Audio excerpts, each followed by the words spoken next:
Lamentations chapter 3. I am the man who has seen affliction by the rod of the Lord's wrath.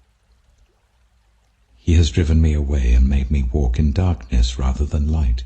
Indeed, he has turned his hand against me again and again, all day long.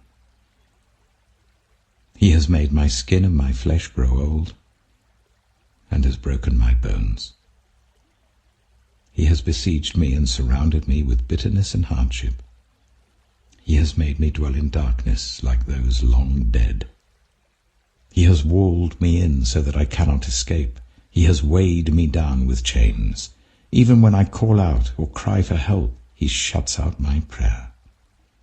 He has barred my way with blocks of stone. He has made my paths crooked. Like a bear lying in wait, like a lion in hiding, he dragged me from the path and mangled me and left me without help. He drew his bow and made me the target for his arrows. He pierced my heart with arrows from his quiver.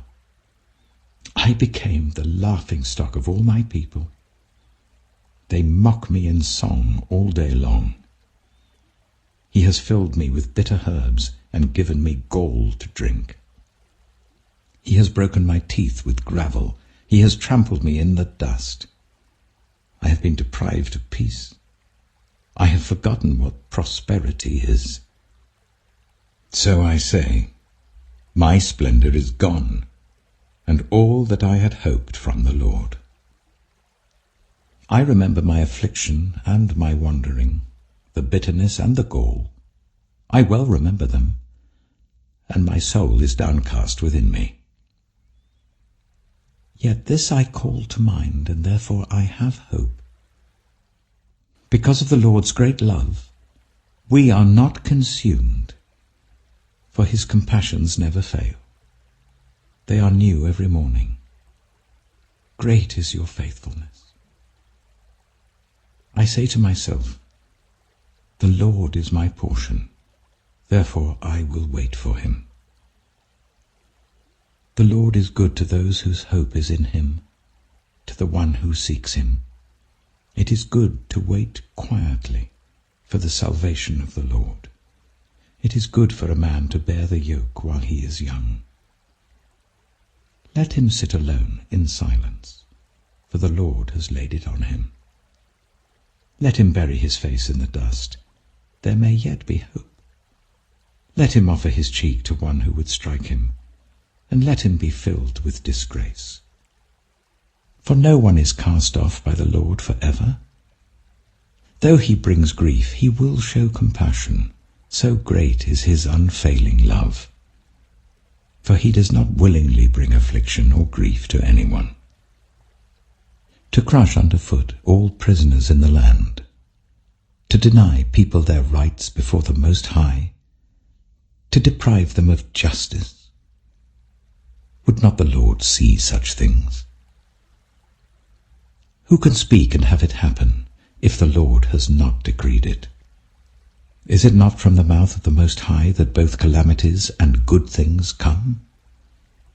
Why should the living complain when punished for their sins? Let us examine our ways and test them, and let us return to the Lord. Let us lift up our hearts and our hands to God in heaven and say, we have sinned and rebelled, and you have not forgiven. You have covered yourself with anger and pursued us. You have slain without pity. You have covered yourself with a cloud so that no prayer can get through. You have made us scum and refuse among the nations. All our enemies have opened their mouths wide against us. We have suffered terror and pitfalls, ruin and destruction. Streams of tears flow from my eyes because my people are destroyed. My eyes will flow unceasingly, without relief, until the Lord looks down from heaven and sees. What I see brings grief to my soul because of all the women of my city. Those who were my enemies without cause hunted me like a bird. They tried to end my life in a pit and threw stones at me. The waters closed over my head, and I thought I was about to perish. I called on your name, Lord, from the depths of the pit. You heard my plea. Do not close your ears to my cry for relief. You came near when I called you, and you said, do not fear. You, Lord, took up my case. You redeemed my life. Lord, you have seen the wrong done to me. Uphold my cause. You have seen the depths of their vengeance, all their plots against me.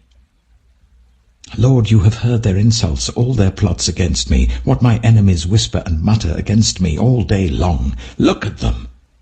Sitting or standing, they mock me in their songs. Pay them back what they deserve, Lord, for what their hands have done. Put a veil over their hearts, and may your curse be on them. Pursue them in anger and destroy them from under the heavens of the Lord. Lamentations chapter 4. How the gold has lost its luster, the fine gold become dull. The sacred gems are scattered at every street corner.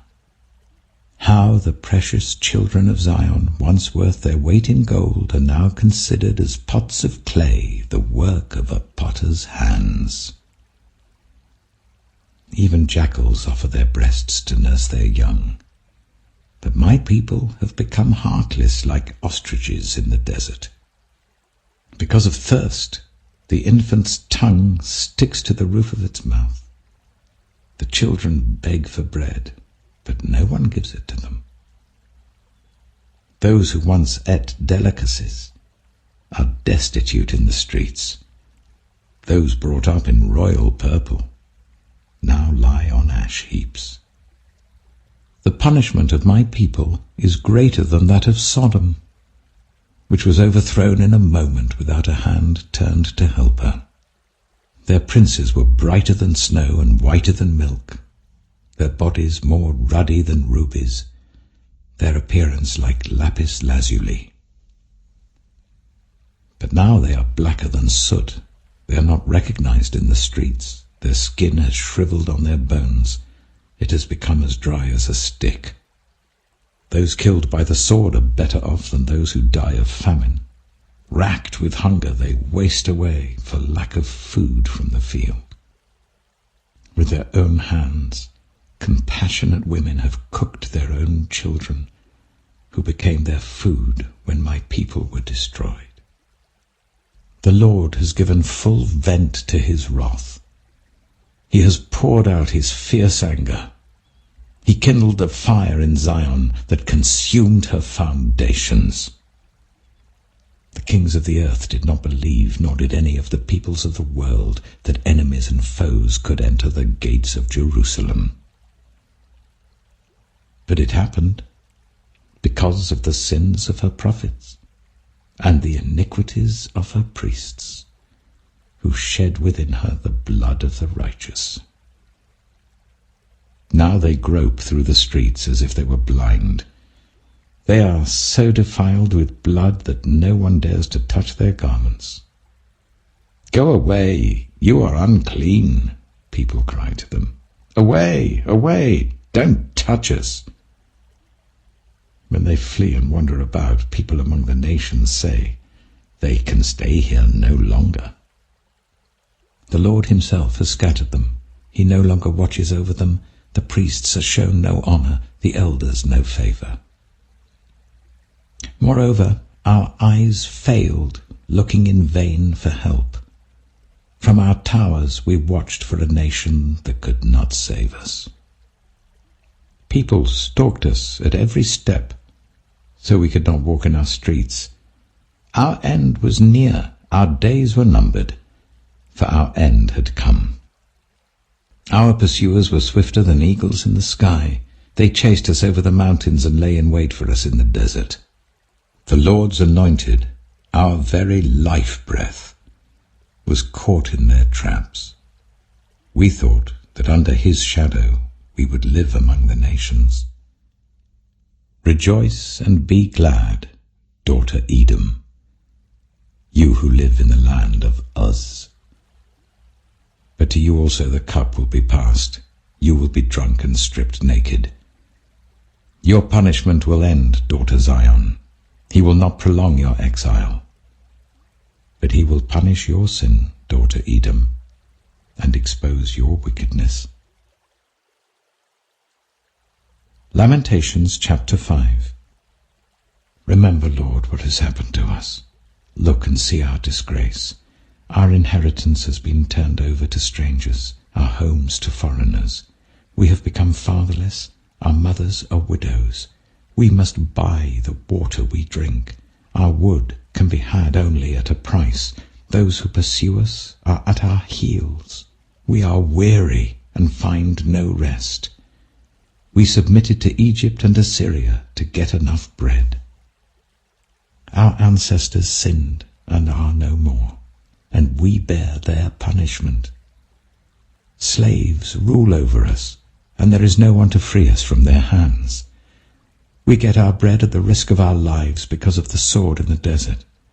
Our skin is hot as an oven, feverish from hunger. Women have been violated in Zion, and virgins in the towns of Judah. Princes have been hung up by their hands. Elders are shown no respect. Young men toil at the millstones. Boys stagger under loads of wood. The elders are gone from the city gate. The young men have stopped their music. Joy is gone from our hearts. Our dancing has turned to mourning. The crown has fallen from our head. Woe to us, for we have sinned. Because of this our hearts are faint. Because of these things our eyes grow dim for Mount Zion, which lies desolate, with jackals prowling over it. You, Lord, reign forever. Your throne endures from generation to generation. Why do you always forget us? Why do you forsake us so long? Restore us to yourself, Lord, that we may return. Renew our days as of old, unless you have utterly rejected us and are angry with us beyond measure. Revelation chapter 15.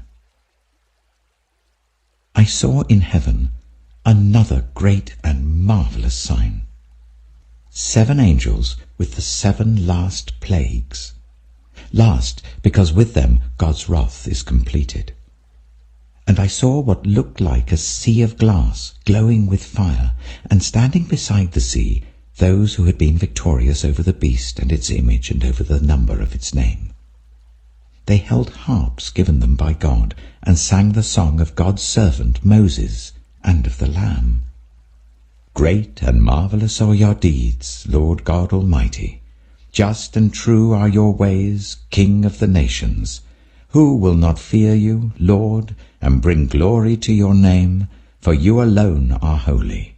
All nations will come and worship before you, for your righteous acts have been revealed. After this I looked, and I saw in heaven the temple, that is, the tabernacle of the covenant law, and it was opened.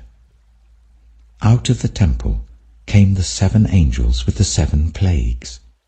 They were dressed in clean, shining linen and wore golden sashes round their chests.